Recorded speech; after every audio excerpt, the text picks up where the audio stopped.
Hello and welcome to Miles Ahead. I'm Miles, I'm Bradley. and today we'll be talking about two recent releases, the latest Star Wars edition, The Mandalorian and Grogu, and the Masters of the Universe movie.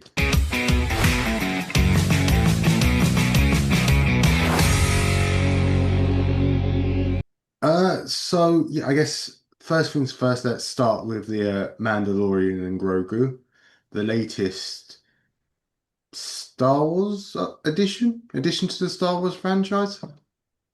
How would you describe it? It's like a Star Wars spin-off film, I would say. Yeah. Yeah.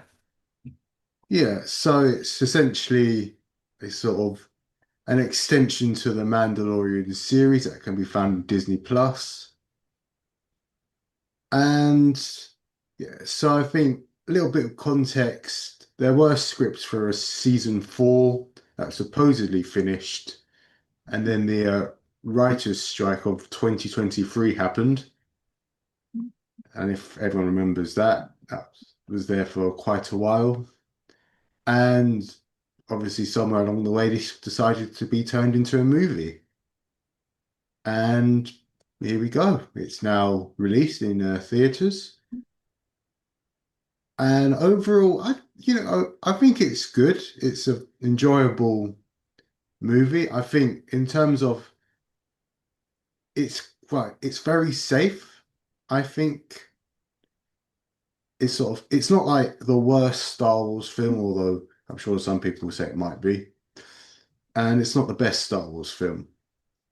I think Yeah, I mean, it's I very think, in the middle. It's a bit safe. I think they're gonna get a lot of merchandising, and I think a lot of people are gonna talk about this film for quite a long time, mainly because of Grogu, Yeah. I would say. Um, yeah, I agree. It was just a fairly safe film. Um, it In terms of a Star Wars film, it was probably one of the weaker ones. I mean, probably Solo the weakest. Um, but Is yeah, I that mean, as it, in since Disney took it or like overall? overall, I'd say.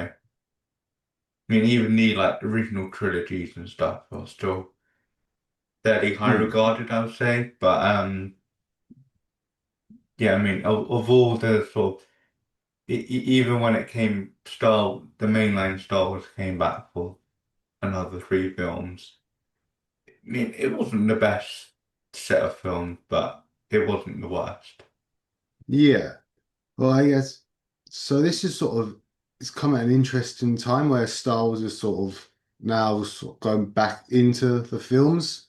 So obviously after the Rise of Skywalker in 2019, I Mm. believe, sort of they decided to move with the TV with The Mandalorian, which is what this film is sort of an extension of. There's been a lot now. If you just disregard the animated stuff, there's been what's it, Ahsoka, and or all those kind of shows. And this is sort of, I guess this came out first. This is sort of an extension of those shows, but not really. Because I think even if you haven't seen the Mandalorian show, which you haven't, or you've seen odd episodes of Yeah. yourself, yeah, I think you can still watch it and enjoy it. I think Yeah, I you mean, didn't necessarily need to see I the think show before. I think what's sort of the big draw to this film is you don't need to watch any of the Mandalorian series to really sort of understand. I mean, I'm sure there are references and stuff and certain characters that were in the Well, series, that's the but thing. I think I seem to remember telling you when we actually walked out of the movie, not like we walked out, but after the film finished and all that, that they didn't really reference anything on the show. There's like about anything like the villain Moff Gideon, who was played by Giancarlo Esposito, or any of the Mandalorian tribe that was on that planet where his house was. They never mentioned anything that was in this series. I told you about the X-Wing pilots. That was Hmm. probably the closest thing they referenced to the actual series. Yeah. So it's sort of its Uh, own thing in that respect. I think, I think moving on, I think visually this film was quite good. A lot of the sets were um, felt quite sort of well made and quite atmospheric. I know in TV series they used the Mandalorian, I think was the first TV show to use this like wraparound screen that was Yeah, like green so screen. I don't know if they yeah. used it here. I'd imagine. Yes. I think I know what you're talking. It's the I think it's called the volume. Hmm. It's like sort of it's basically what you said. It's sort of wrap around screen of like whatever planet or anything like that. I believe they used it here. I'm not entirely sure, but I imagine they would. But like other films have used. I believe the Batman had it. There's probably other films that I don't know about that have had it. I believe Doctor Who had it at one point as well Yeah. when it was still Disney. Um, But yeah, it was like The Mandalorian was the first to have that sort of technology, and now other films have used, and a couple of TV shows have used it, so it's becoming a bit more of a accessible means. And I guess it's probably still cheaper to use like green screen and stuff, because I Yeah, imagine probably. Yeah. that's very like for because The Mandalorian's like a big production, and Yeah. I so mean, yeah, I imagine. It's probably still easier to use green screen, but it's sort of the volume is basically the same thing, but it's sort of as you said, it's a wraparound screen, so they actually can see what they're doing. When in the green screen, you sort of have to guess. yeah. But yeah, I mean, as I was saying, it felt good. It felt very Star Wars. It felt very sort of in place, and it didn't lack in the quality in terms of visually and sort of the practical sets and props that they used. Mm. Yeah, I mean, I felt that that part of the film was quite well done. Other parts of the film, as we're probably going to get into, I don't think worked. I think this, yeah, I think if you go for like the story itself, I think it's sort of because I think the idea is it's sort of according to one of the actors who was I think one of like the bad guys say because he was saying like he was originally going to be like multiple episodes. So obviously, because the idea is they obviously splice multiple episodes into like one, and you could sort of tell there's sort of Yeah, different arcs, like TV wise, would have been maybe 3 episodes or something, and they sort of narrowed it down into maybe I don't know 40 minutes, maybe a bit yeah, less than that.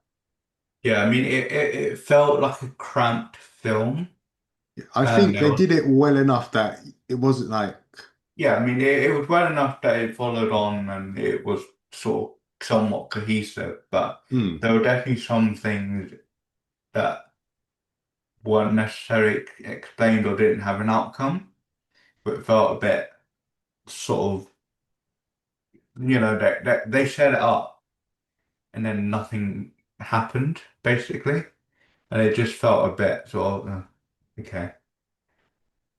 yeah. I think stake wise, obviously. Because this is sort of a different Star Wars film in the terms of, because at least with the others, they sort of leaned into like something like Rogue One, which isn't really connected to the other. It still leaned into The New Hope, or even Solo, still connected with The New Hope as well in some sort of capacity. Yeah, And this one doesn't really do that because this is sort of timeline wise. This is very like I think something like 6 or 7. Don't get that mixed up. Years or so after episode 6 of Return of the Jedi.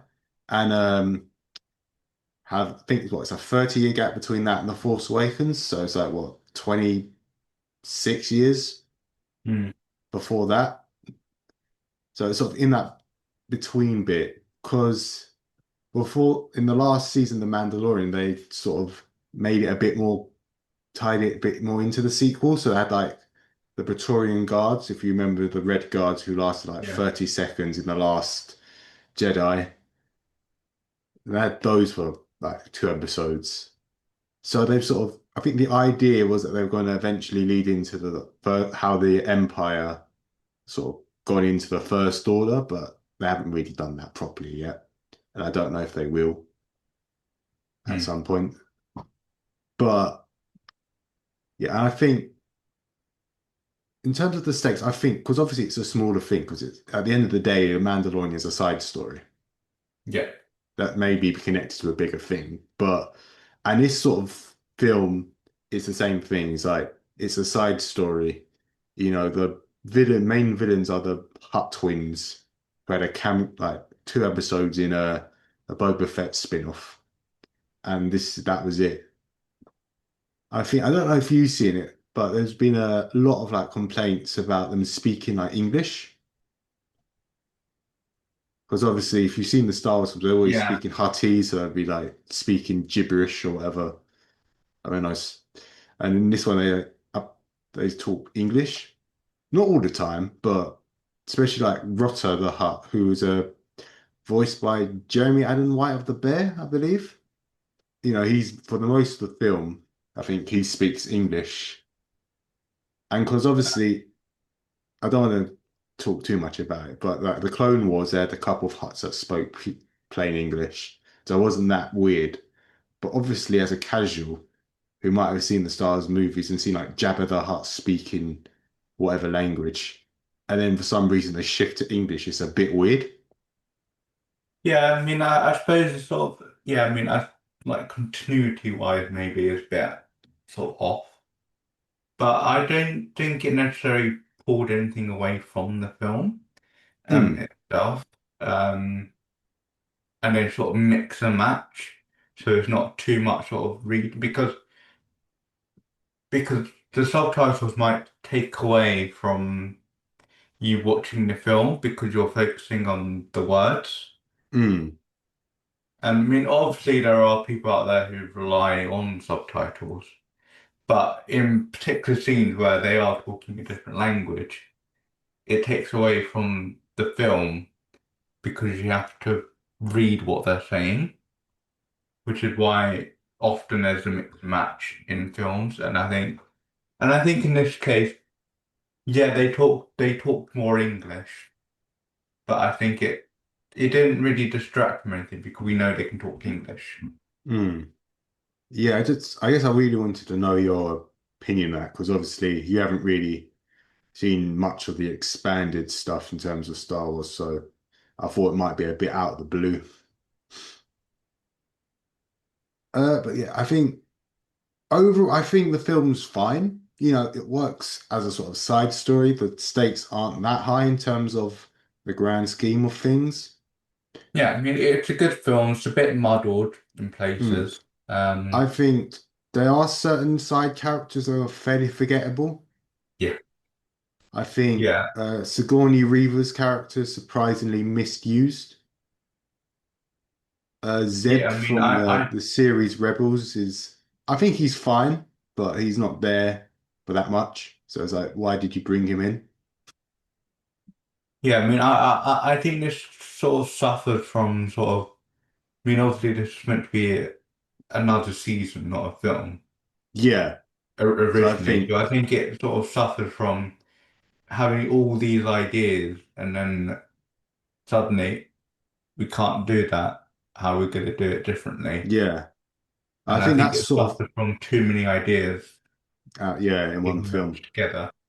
Yeah, I think that's sort of, maybe we'll get onto it in another video about, because it sort of felt a bit like an extended episode to an Mm. extent.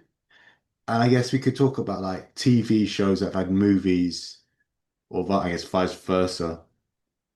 It's like seeing, are they just extensions of that, or do they do something more?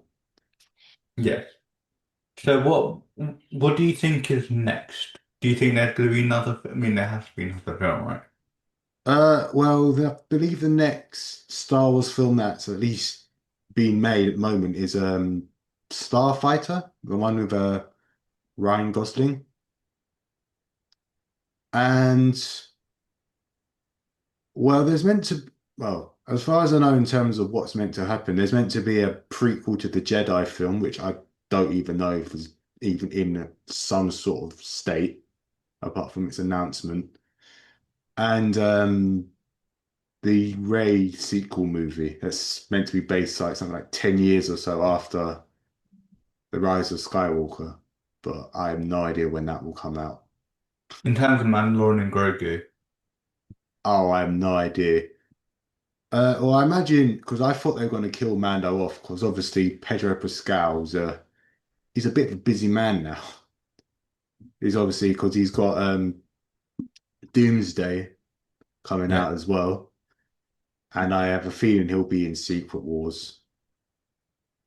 And I don't know if they'll keep him on after that, but you know, I mean, surely uh, there'll be another Fantastic Four film at some point. yeah, I'm sure there'll be something.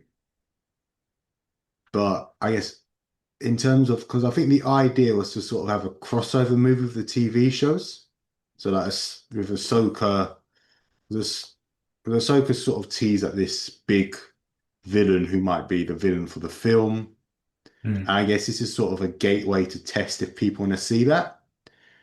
And box office wise, I don't think they've done amazingly at the moment. That could change in the next few weeks though. I doubt it. Yeah, I doubt it, but yeah, it's obviously a test to see if people want to actually see that or if they're going to conclude it in their own like TV show. But yeah, I don't know what.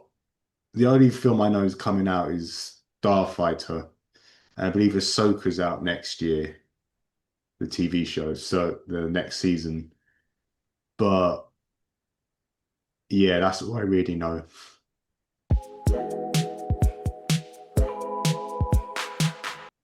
Welcome back. So next up, we're going to talk about Masters of the Universe. Is He-Man back? Was it a good film? Um, I mean, personally, I felt it could have been better. I mean, for a bit of context, we haven't really seen like the any of the shows. So like the original 80s show, or I think there was a remake in the early 2000s. So we don't really know the characters that well. But I guess in terms of films, I mean, in terms of I guess its introduction to like He-Man the World, I felt it could have been better. I think the story and its pacing was I don't know. It felt, to me at least, it felt all over the place. Yeah, I mean, in terms of a film that sort of I mean, there's been a lot of films, especially recently, that have brought back characters and ideas from a TV show or a film that was out in the 70s, the 80s, whatever. And they've done it in like a good way. It's been a very well received film and etc. And maybe if you were a kid in the 80s and you were brought up with these characters, Yeah, you and probably you have more of probably an would have appreciation. liked the form like the film a bit more. Mm. But for a new audience that probably know of He-Man like we do, don't necessarily know much about the story or the TV show or whatever. This isn't a great introduction Mm. to that world, like you said. I don't know if they plan to do another film. Not going to say much else there, but whether they plan to know the film, bring back like a TV show, I don't think this was the best setup that they could have had. Um, I guess let's go into what was good first and then what was bad. So I felt that the sets, the props, the costumes. felt good. They felt authentic enough to the sort of the film, the TV show from the 80s, and Mm. Yeah, it yeah, felt agreed. like a high quality production. Yeah.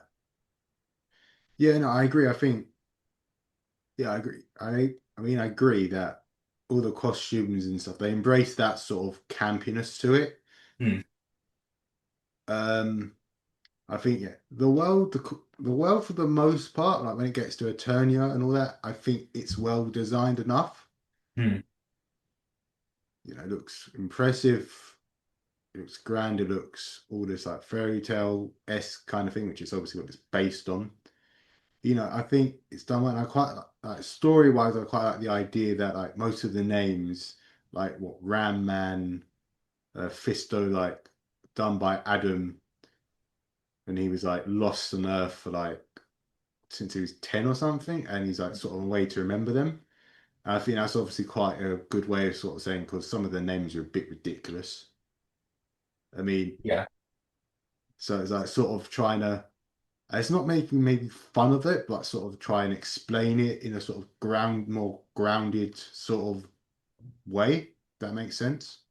Yeah. I mean, I think those sort of elements were done quite well. The fact that, I mean, they had a sort of introduction to the He-Man sort of universe Mm. sort of in the beginning, which which felt good because it explained it, the He-Man sort of Master of the Universe stuff. Yeah, yeah. I think in terms of its pace, as I said before, in terms of like its pacing, I just felt it was a bit messy.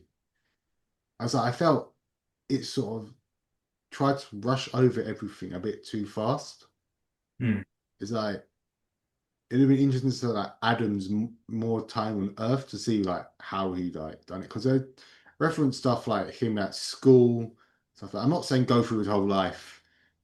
Like, it's Oh not yeah, like no. that. Don't want that type of thing. But it's like a bit more. It's like what's it? It's once it gets to like Adam now, he's like on a date with like a girlfriend who he's told this the whole beginning bit to, and she obviously she thinks he's the Lulu, but. You know, it's like stuff like that. It's like how he gets on because obviously they show he's got a roommate, he's got a job in HR, which sort of goes into his character later. You know, it's just stuff like that. You know, I feel could have been Yeah, I mean, expanded on. I felt it was brushed off too much. although the start felt very sort of, I'm gonna explain this to you through this little montage because this is what I'm gonna do. It did explain sort of the sort of how Adam got to Earth, and Mm, then I don't think it was necessary to then switch into sort of the older Adam on a date, telling his date the story. That felt, I mean, it felt cringy and it felt weird, and it didn't. I mean, if it was intended as a joke, which there were quite a lot of them, mm, it didn't work. It wasn't funny. It wasn't ironic. It wasn't. It was just weird. And mm. Don't know the if I agree with that. But it I felt think the weird. idea is to show like how he's not really fitting in Oh and yeah, no, stuff. no, I get that, but it just felt very weird. There were other ways they could have done it that Yeah. would be better. I think what's it, especially like the characters some wise is like as well as Adam, he's sort of once even when he gets like the power of the sword and stuff like that, Hmm. he's a bit of an idiot. It's Yeah, like now, I'm not saying you can't make him funny, but he's a bit of an idiot. It's like sometimes he's smart and sometimes he's an idiot. It's like make your mind up. yeah. I mean, I felt like they tried to make the film quite funny, Mm, sort of a bit sort of yeah, edgy. It just didn't work. It just didn't work. I mean, some of the yeah. jokes landed, like probably two of them, and then all the other jokes were just sort of they just went straight over your head because they weren't funny. The context that they were told weren't I don't know, I funny. think some of the jokes were funny. I think they Yeah, did I mean, try a like bit two too of them. hard with the humor in Yeah, some areas.